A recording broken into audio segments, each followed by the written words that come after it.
Good morning, this is Sarah, your healthy carnivore, on day 115 of my last ever restart of a long trying to be carnivore journey. And this morning I'm going to entitle my video, "What is wrong with my appetite?" or "What happened to my appetite?" Because I was a bit grumpy yesterday because, and I've talked about this before. Comment below what you think. I was really expecting my appetite to just conk out, completely disappear. People have done videos on this. I've seen comments on this. I've seen this in forums over and over. People get to their 4 weeks, 5 weeks, 6 weeks, 7 weeks, and then they can't eat. The appetite completely disappears. They could go without food for 2 or 3 days and their body didn't feel hungry once. Are they making this up? Are they making this up? Kerry did a video on Homestead How about, stages of carnivore. And I'm still waiting for that stage he talks about. I'm still waiting for it. I'm starting to look 4 months in the eye, and I'm still waiting for the stage that he talks about getting to on about stage 3, where your appetite completely goes and the weight completely falls off. I'm thinking we may all be a little bit different after all. Now, we're all human. I don't really like the expression, well, we're all just different, because really we do all have the same species appropriate diet. We are all still human. We should all be eating between 70% and 100% fatty meat. I don't even think it's up for debate, even though some people would like to debate it. But we all come at this carnivore lifestyle, the new being a carnivore thing, from a different point of healing, a different amount of damage. We've all been on different amounts of diets, different diets. People that have come from plant-based may have a bit more healing to do. Some people can heal in 5 minutes, and some people it takes years to heal. And so even though we are all the same species underneath, we've all been messed up to different levels, haven't we? So this is why people say we're different, because we're not underneath. Our physiology is all the same, but some of us is more messed up than others. But I just sometimes think I'd love my appetite to just disappear, float off like it's a butterfly, and it just flew away. And I didn't need to eat that much, but I am still really hungry. Yesterday I was quite grumpy because I'm very busy in the mornings and I don't always have the time to get enough food in. And so sometimes it does end up being 4 small bits of bacon and 2 eggs, and it's not enough for me. It's not enough. But then during the day, I can't just go after this. I said this in previous videos, and I'm going to moan about it again. I can't just go wandering off and saying, "Whoa, I need to eat now." Lots of carnivore videos say, when you're hungry, eat. And I agree with that advice, but what if your life isn't conducive to that? I have a half an hour lunch break. I can't go off home and start cooking. I know in my last job I had quite a supportive after school manager who used to allow me to come and cook steaks at lunchtime. Do you remember that? But I used to get into a mess, and some people used to moan, and I used to have to cook it really quickly, and there was smoke everywhere, and people would be coming into the kitchen and moaning about the smoky atmosphere, and then there was all the cleaning up. And at the end of the lunch, I was just so tired. I just thought, I can't be doing this. And I hate eating cold meat. I hate eating cold meat. So I'm thinking, oh, I really have got to stuff more food down in the morning. I've got 2 choices, really. I either start intermittent fasting and don't eat in the morning and wait for that 2 to 3 weeks it takes to stop feeling hungry, but there's a risk I'm open to treat food, or stuff myself silly in the morning. And this morning I did that. I feel great. My husband told me I'd go into a food coma, but there is no food coma. Carb eaters. I ate 2 ribeyes, 4 or 5 bits of bacon and an egg. I couldn't get the last mouthful of steak down, so I know I've done the best I can. I don't think my family were overly amused that I was prioritising myself. Quite a lot of the time, women in their 40s and 50s, even 30s as well, depending on how old your kids are and when you had them, we put ourselves first, don't we? we put ourselves first, and we put our priorities, we don't put ourselves first.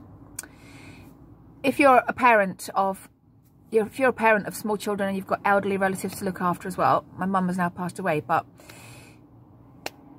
we don't prioritise ourselves. Women of a certain age, the amount of women I've seen of my age group, you know, late 30s, 40s, 50s, even 60s, who are not putting themselves first because they are prioritising their children, their elderly relatives, and they're putting themselves last.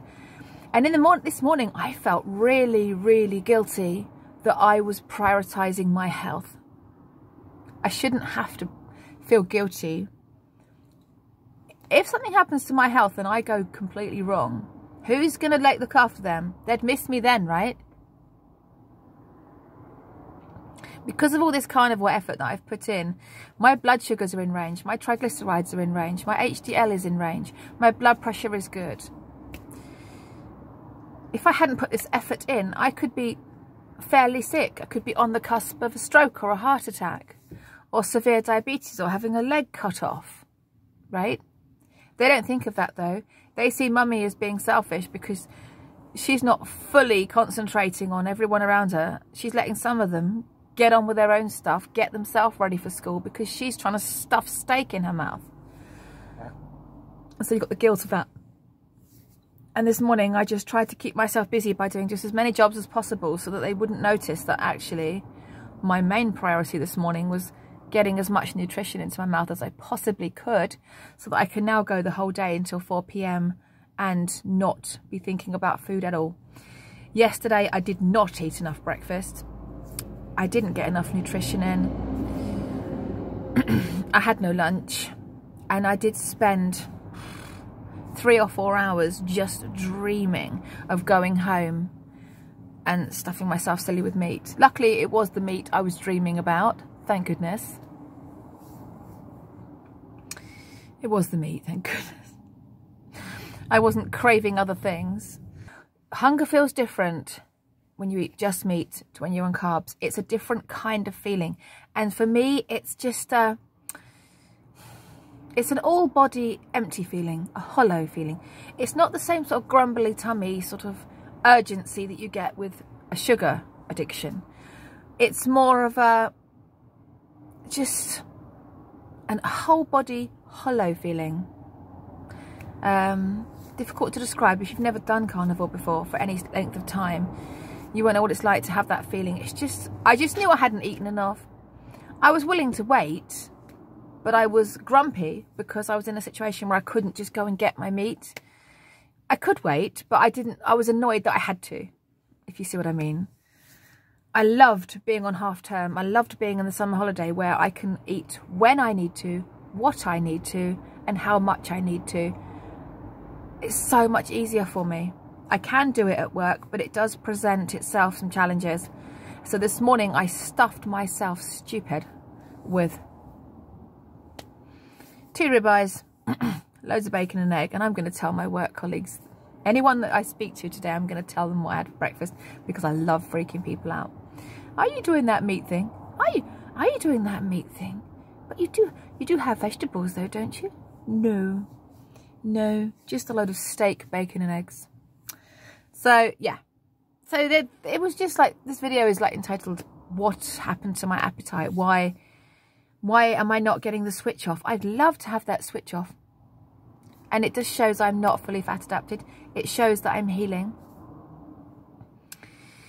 This morning I said to myself, why is my body so incorrect? And then that was the child. The child popped up to my shoulder and said, why is your body incorrect? Then the adult voice popped in and said, it's not incorrect. It's doing its best to heal. The fact that it's asking you to keep giving it food means it wants nutrition to heal. It's doing its best. It is doing the correct thing, and you need to respect and respond to it by doing what it asks. Oh, okay, thank you very much. Child voice walks off the shoulder, goes off and sulks in the corner somewhere. Anytime I have a childish thought, my adult voice needs to come straight in there, stamp it out. like I said in yesterday's video, the painful truth of the carnivore diet. I seem to be getting loads of new subscribers from somewhere. My mate Daphne Reloaded is back on the scene. I used to watch Daphne Reloaded all the time. She's a great channel. She's so eloquent. She was a vegan for a long time, and she has taken a break recently from YouTube. Don't blame her. If you're watching this one, Daphne, you're probably not, but if you are amazing, you are gorgeous, and I love having you back on YouTube. And thank you for sharing my video yesterday. I seem to have got this about like 35, 40 new subscribers from somewhere. And I think it's you that's made that happen. So thank you so much. So yeah, keep that adult voice talking. Anytime you think you're not gonna, that you're gonna say something silly that's gonna jeopardize and sabotage you, get the adult out, wheel it in, and put that child down in your head. I'm trying to decide whether to weigh in this weekend or not. The reason I'm saying that is because I'm, at the moment, I've got this idea in my head that I've now started losing weight, and I don't want that idea to be taken away from me. Do you know what I mean? Because if I get on the scales on Sunday and there's been a maintain or a gain, that's going to trash my feeling that I'm getting somewhere. And I think it's probably wise. I've got my interview with Dave Mack on No Carb Life on Sunday. And I had all these hopes pinned on this weigh-in on Sunday morning, so I can say to him, guess what? I weighed in again today and I've lost weight again. But what if that doesn't happen? How am I going to feel on that interview knowing that I've been going around telling people that I'm finally losing weight, and then, no, you're not. You've got another 6 months of waiting. I feel as though now would be a good time to put the scales away for another 63 days. And only get them out if I actually have clothes just falling off me, right? Because I'm now in that place where I think I'm starting to heal. The skin tags are coming off. I feel like the weight is starting to come off.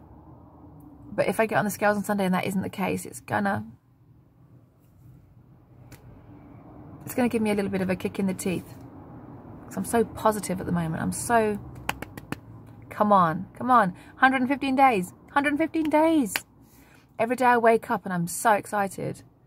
Because all I had to do was breathe in and out, go to work and just eat as much meat as I could. And then I've beaten my personal best again and again and again. So, leave me your thoughts on whether my appetite should have conked out by now, or whether the fact that it is consistently asking for food is its sign that it wants to do some healing and it's only going to do that with food. Should I weigh in on Sunday or not? Is it worth the trying or not? Is it going to manipulate how I eat? Am I going to feel like I can only eat beef for the next 4 days? Those sorts of negative feelings need to be stamped out. Am I going to think, oh, I'm going to get a much better weight loss if I just eat beef for the next 4 days? But I don't want to eat just beef for the next 4 days. I just want to be carnivore and not think about my weight at all. I just want to eat meat when I'm hungry and get on with my life. I've answered the question myself. I think I've answered the question myself. Yeah.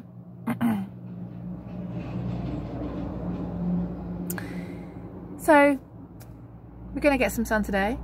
I don't think I've got anything else to talk about, really. You know, this appetite dispute was my big beef of the morning. How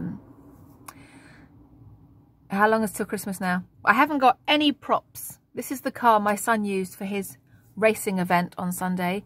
He cleaned it out. Apart from that horrible plastic box in the back, there's nothing in here. No hats, no trumpets, no bunny ears, no Christmas glasses. There's nothing in here that I can pop on. And so I can't sing you a song or anything this morning. But when I get to 125 days, I feel like that's a really good number. There's going to be a big old sing-song in this car that day. So look out for 125 days. I think I'm done because I'm now just saying random nonsense things. You take care of yourself. Do what it takes to be healthy and happy. Doing Your Best looks different every day. Thank you to Daphne Reloaded for promoting the channel. And I'm so glad to see. Go back and watch some of her videos. Go back and watch Daphne Reloaded channel and watch watch her Hench Herbivore. I love Hench Herbivore. He's my favourite of all the vegans. My favourite. Or is it Vegan Gains? It's my favourite. I'm not sure. No, it's Hench. Stenchy Henchy's my favourite. Go and watch that video. I'd like to invite you to enjoy your day. And if you've got some meat, go and eat it. If you've got some water, go and drink it and just thrive. And thank you so much for listening. Take care. Bye.